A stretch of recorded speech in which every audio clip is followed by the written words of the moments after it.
दोस्तों नमस्कार। आपकी वार्षिक परीक्षा के लिए मैं जो पेपर लेकर आ चुका हूँ, ये आप ध्यान रखिएगा। ये प्री बोर्ड परीक्षा के लिए पेपर हुआ है, उसका मैं संपूर्ण सॉल्यूशन बता रहा हूँ। सभी जिलों का जो पेपर है वो अलग अलग आया था, लेकिन जो पेपर आप लोगों को मैं बता रहा हूँ दोस्तों, ये पूरा आपका प्री बोर्ड परीक्षा का रियल पेपर है। और एक और बात मैं आप सभी बच्चों को बता दूं कि आपकी वार्षिक परीक्षा में इसमें से 100% प्रश्न देखने को मिलेंगे। अब बिना देर की स्टार्ट कर लेते हैं, क्योंकि यहाँ पर ये जो पेपर है ना, इसका संपूर्ण सॉल्यूशन मैंने आप लोगों के लिए कर दिया है।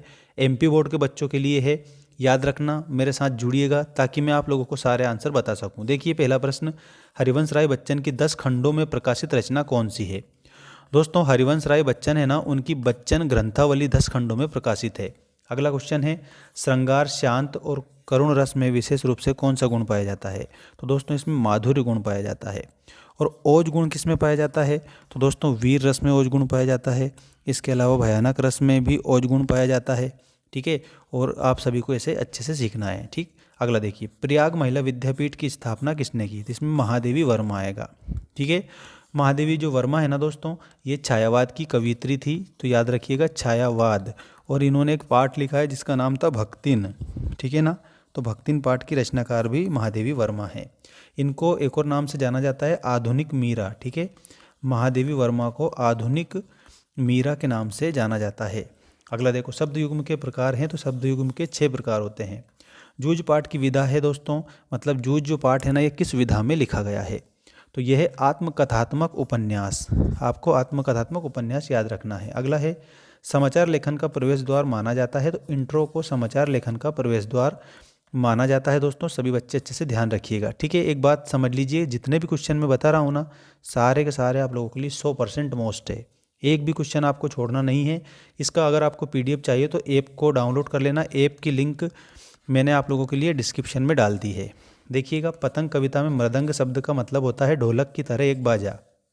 सहृदय के हृदय में स्थित अस्थाई, मतलब एक तो स्थाई होते हैं उनको तो स्थाई भाव कहते हैं, लेकिन अस्थाई है ना तो उसको संचारी भाव कहेंगे। तो यहाँ पर आपको संचारी लिखना है। अगला देखो, बाजार दर्शन पाठ में की चर्चा की गई है। तो बाजार दर्शन में जयेंद्र कुमार जी ने ग्राहकों की चर्चा करी है। गुरुत्वाकर्षण तकनीकी शब्द है, तो खाली स्थान में आपको लिखना है तकनीकी। यशोधर बाबू का तीसरा बेटा स्कॉलरशिप लेकर कहाँ गया था, अमेरिका चला गया था। इसमें अमेरिका याद रखना। और यशोधर बाबू की जयंती कौन सी थी, 25वीं जयंती थी, रजत जयंती, ध्यान रखना। रस के अंग होते हैं 4 अंगों में सभी बच्चों को एक तो विभाव याद रखना है। ठीक है, और दूसरा है आपका अनुभाव। ठीक है, अनुभाव के बाद में तीसरा है स्थायी भाव, और उसके बाद में नंबर 4 है संचारी भाव। इस तरीके से 4 अंग होते हैं। ठीक है, जो आपको कंप्लीट याद रखना है। नेक्स्ट देखिएगा, यहाँ पर सत्य असत्य लिखिएगा। पहला क्वेश्चन, कैमरे बंद अपाहिज कविता में मीडिया पर कटाक्ष किया गया है। इसमें आपको सत्य बताना रहेगा। ठीक है, और अब मैं आप लोगों को अगला बता रहा हूँ। देखिएगा यहाँ पर, ये आप लोगों का नेक्स्ट क्वेश्चन है। रेडियो मूलतः एक रेखीय माध्यम है। तो दोस्तों रेखीय माध्यम है, ये सत्य है, लीनियर जिसे बोला जाता है। धर्मवीर भारती ने काले मेघा पानी दे में वानर सेना का वर्णन करा है। ये बात भी बिल्कुल सही है। ठीक है, विज्ञापन की भाषा सरल होनी चाहिए, बिल्कुल सरल होनी चाहिए, ये भी सत्य है, क्योंकि सरल नहीं होगी तो कैसे पता चलेगा कि काय से रिलेटेड विज्ञापन है। अतीत में दबे पांव पाठ के आधार पर अजायब घर में तैनात व्यक्ति का नाम मोहम्मद नवाज था। ये गलत है, क्योंकि मोहम्मद नवाज उसका नाम नहीं था, उसका नाम अली नवाज था। क्या लिखना है आपको, अली नवाज। ठीक है, उसका नाम अली नवाज था। निरक्षरों के लिए मुद्रित माध्यम उपयोगी होते हैं। तो इसमें लिखना है असत्य, क्योंकि मुद्रित माध्यम उनके लिए उपयोगी नहीं होते हैं।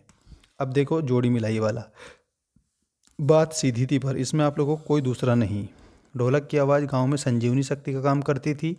राजभाषा के आगे सरकारी कामकाज की भाषा। उर्दू फारसी का छंद रुबाई होता है। मोहनजोदड़ो का मतलब मृतकों का टीला।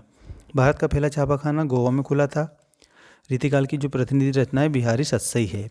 रीतिकाल के वीर रस के जो कवि हैं ये भी मैं आप लोगों को बता देता हूँ। ठीक है, वीर रस के कवि हैं भूषण।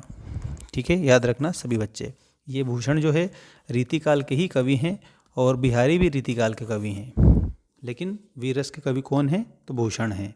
अब एक शब्द एक वाक्य में उत्तर दीजिए वाले प्रश्न देखो। उमाशंकर जोशी ने बीज किस रूप में अंकुरित होता है क्या बताया है, तो फसल रूप में और कविता रूप में। जहाँ उपमेय को उपमान से श्रेष्ठ बताया जाए वहाँ कौन सा अलंकार होता है, तो व्यतिरेक अलंकार होता है। लेखक हजारी प्रसाद द्विवेदी ने कबीर के अतिरिक्त किस को अनासक्त योगी कहा है? तुलसीदास को। ठीक है। शब्द शक्ति कितने भेद होते हैं? 3 भेद होते हैं। एक तो अभिधा है, लक्षणा है और व्यंजना है।